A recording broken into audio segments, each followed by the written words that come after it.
Greetings from the Nashville International Airport. Woohoo! Today in our video we're going to be going over how to use Google Sheets to find the 5-number summary for a data set. So recall that the 5-number summary is the minimum to the maximum, as well as the first and third quartile values and the median. So in order to follow along with this video, you're going to want to click the link below the video on the website to follow along and use Google Sheets yourself. When you click that link, you're going to make a copy that you can save to your own Google Drive. Let's get to it. All right, so in order to find our 5-number summary for player 1, we're going to go into the cell for the minimum for player 1. We'll start with the minimum. We're going to type the equal sign, and then we're just going to type MIN for minimum. Now we choose the option that pops up. Now what we have to do is select the range of values for which we want to find the minimum. So I'm going to come over to player 1. Remember, we're doing all this with player 1, then you can do player 2 on your own. And now we can see that our cell has autofilled the rest of the formula for minimum with cells B2 to B11. We close the parenthesis, hit enter, and we see that 1 is our minimum. So there's only 10 data points, so we can just look over here really quickly and see, yeah, 1 is the lowest value.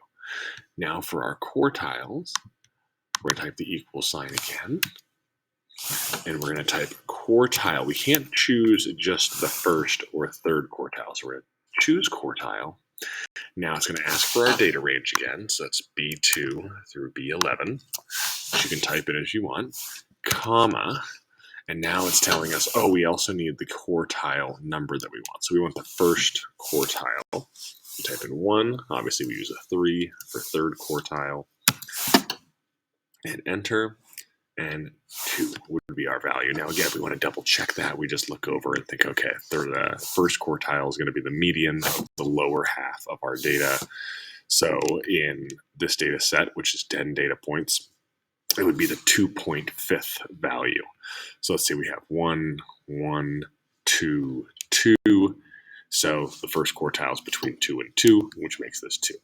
For median, type in equal, MED, median, as we can see, is an option. But it automatically wanted us to do, it automatically put in cells F2 through F3 because Sheets is trying to figure out what data set we want to use, and it was wrong. So we got to go in here and look at the suggestion. It says, hey, use B2 to B11 like you did for the previous 2 cells. Yes, that's what we want. Now you can see, okay, 3. That makes sense in our data set. So going through here, we're just going to add the third quartile.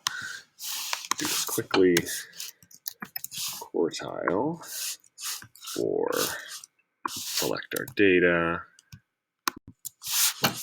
comma. Now we want the third quartile there. So the great thing about Sheets is it helps kind of, when you're using formulas, it has some guidance as you type in the formula saying, hey, you need to, don't forget this quartile value, or don't forget to put the range of data we want to look at, etc. So Sheets does its best to help you as you're going, so you don't have to memorize this stuff. So we want the max, we want B2 to B11,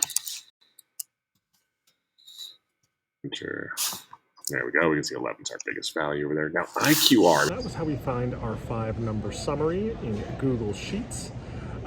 Recall that having the 5-number summary is useful because it gives us 2 different ranges of the data. We have the minimum to the maximum, so the least to the greatest value in the data, as well as the interquartile range, which is the value from the first to the third quartile. So we get to see the spread in terms from least to greatest and the middle 50% of the data.